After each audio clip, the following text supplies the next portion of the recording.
talking about the match that took place between Al Ahly and Al Zamalek in the Super Cup in Saudi Arabia, Riyadh, and of course Zamalek defeated Al Ahly on penalties and claimed CAF Super Cup. Very delighted to be having with us Mr. Hazem Iskandarani, the sports critic. Good morning, Mr. Iskandarani. Good morning. How are you doing? So, how do you assess the match yesterday and in general the organization of the Super Cup and the ceremony that took place ahead of the match? Describe for us. Yes, at the first place, I have to choose a title for this match, is those who deserved won. Because Zamalek played, the players of Zamalek played very well yesterday. They had the grinta, they had the will to win. On the contrary, the Ahly players were not that good. They didn't show any really will to win. Concerning the positive parts or positive points in the match of yesterday, I must mention three things really who were really positive, but the rest I see that it was not at the height of this match. First, I have to raise the hat to the supporters of both teams. They were great. Second thing, I have to thank the organization. That was wonderful. And we must thank Saudi Arabia, the brother country, and the organization that was great. Third is the spirit of the Zamalek players, who were perfect, really, and they deserve to win this match. However, the negative point actually for both teams that technically the match was below average. For the Zamalek players, they played with the will of winning. Al Ahly, they didn't show any interest in the match, or they were very sure their self-confidence was too much for the match. And that's why the performance was really, really depressing for the supporters in this match. And we didn't expect from them this, of course, but the players of Zamalek, they were up to with their performance. However, they had many troubles, and the last one of these troubles was the injury of their guardian, of their goalkeeper, who was injured at the last minutes before the starting of the match. But Awad, of course, was great, and he did a great job by saving one of the two penalties missed by Al Ahly, the Ahly players, who lost finally the match in front of the Al Ahly lost the match in front of the Zamalek players with penalties. Right. You talked about the importance of the spirit. Al Ahly lacked the spirit to win. On the other hand, Zamalek played with all their full force, and they have a very high spirit. And also, let us add to that, the fans of Zamalek also were backing them up, and both squads attending the match and backing their team. Does that backing and reinforcement by the fans of Zamalek affected the result, do you think? Of course.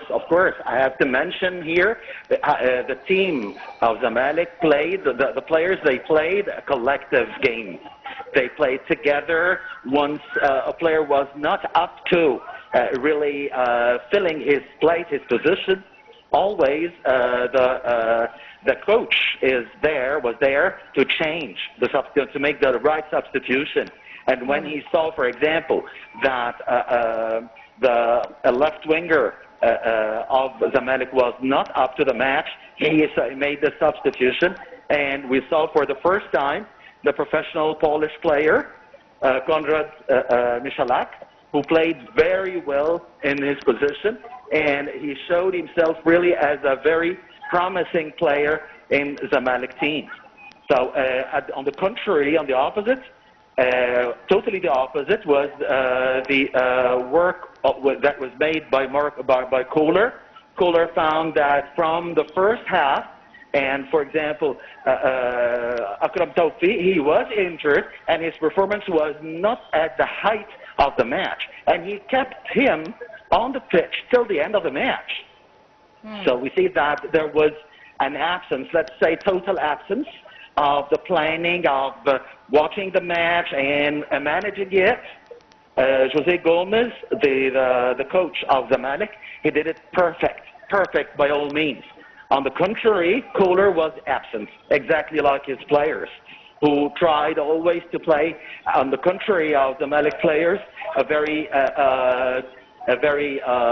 showing off performance during the match, and this was the main reason they appeared that week. That a dismantled team playing individually. So this is, of course, the best way and the fastest way to get defeated. So I have also to mention one thing. I'm sorry for interruption. Of course. Also, I have to mention that the referee, unfortunately, his performance was not at the height of the match. For a final like this, with a top teams of Africa playing the final of the Super Cup. Unfortunately, the performance of the referee was not at the height, and I believe that the mistake actually was for the one who chose him for this match. Of course, he did right to reward Al Ahly in the first halftime with a penalty. This was a good thing, but the wrong decision that he took in the same halftime was actually that he didn't give Zamalek when Omar Kamal Abdel Wahed made a mistake, made a foul in the box against Dunga. And it was a penalty for Zamalek that he didn't give.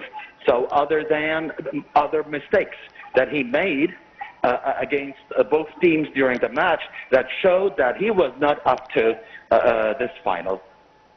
Of course, Mr. Hazem Iskandarani, if mistakes like that, does that reflect that the referee is biased, or it reflects unprofessionality and carelessness and negligence on the part of the referee?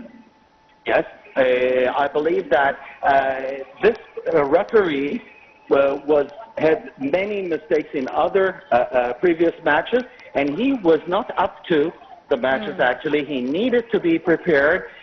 His character is not strong enough. When the players of Zamalek, they did not accept it. They made objection against his right decision to give a penalty, and he was supported in this decision by the VAR. He was not strong enough with the players of Zamalek to control the game. And because he was not strong enough, Zamalek was about to lose the match when they decided to make a pressure on him by leaving the pitch. So if he was strong enough and severe enough, he would have taken more serious decisions to punish any of the players of Zamalek, to push them to play the match. But unfortunately, he was not that serious enough. Yes, he was not serious enough. But all in all, how do you assess both teams? I mean, you just hinted at the beginning of the interview about the lack of spirit of Al Ahly, but what about the technicality of their plan, what they're playing, and also technicality on Zamalek's side? How do you assess? And let us have a full assessment on both teams in this particular match.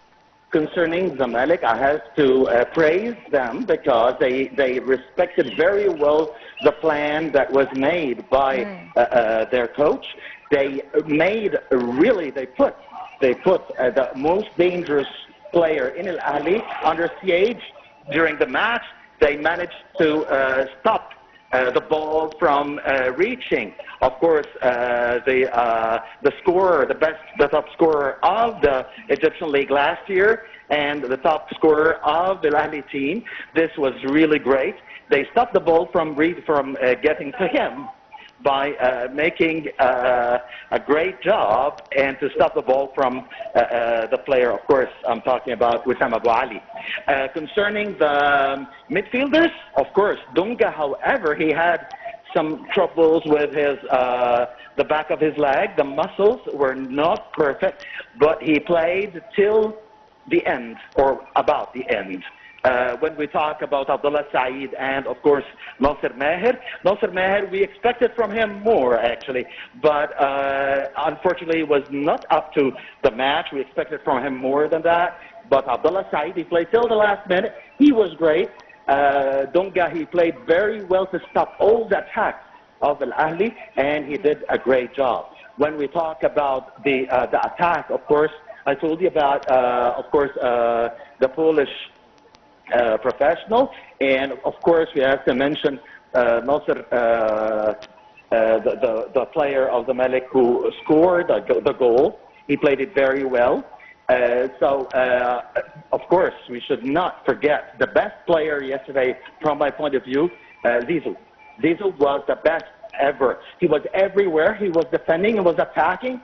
Omar Geber, we must mention, of course, not only the defensive part, the defensive work that he made, but also he was the one who played, who started the goal or gave the assist to Nasser Mansi, who scored the goal in a very critical moment of the match that made Al-Ahli unable to get back in the match and try to win. Concerning Al-Ahli team, let's say, of course, everybody was absent. I cannot blame only two players in the Al-Ahli team yesterday. I'm talking about, of course, Wissam Abu Ali, who was unable to do anything because he is a box player. He plays in the box. So he must get the ball. And he didn't wait till the ball comes to him. No. He went out of the box to try to bring the ball inside, but he found no support at all from his colleagues in the team. And of course, in the midfield, of course, we see that even when he played well, I'm talking about, of course, the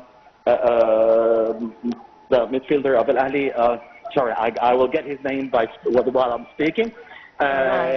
He made the substitution, and he left Akram Tawfiq, who was injured, and he was unable to play well. So even, I don't know, the Al-Ahli's coach, Kohler, was also absent, unfortunately. Right. So we see that, of course, it's a match to be forgotten, especially for the captain of Al-Ahli. Okay, right. A goalkeeper who was really great. But yesterday, he was totally absent. Right. Mr. Hazem Iskandarani, the sports critic and our prominent guest, that was an excellent assessment. Thank you so much for talking to us this morning, and you have a beautiful day. And by this, we come to the end of this edition of The Breakfast Show. Many thanks to all of you. Until we see you again tomorrow morning, that's a goodbye.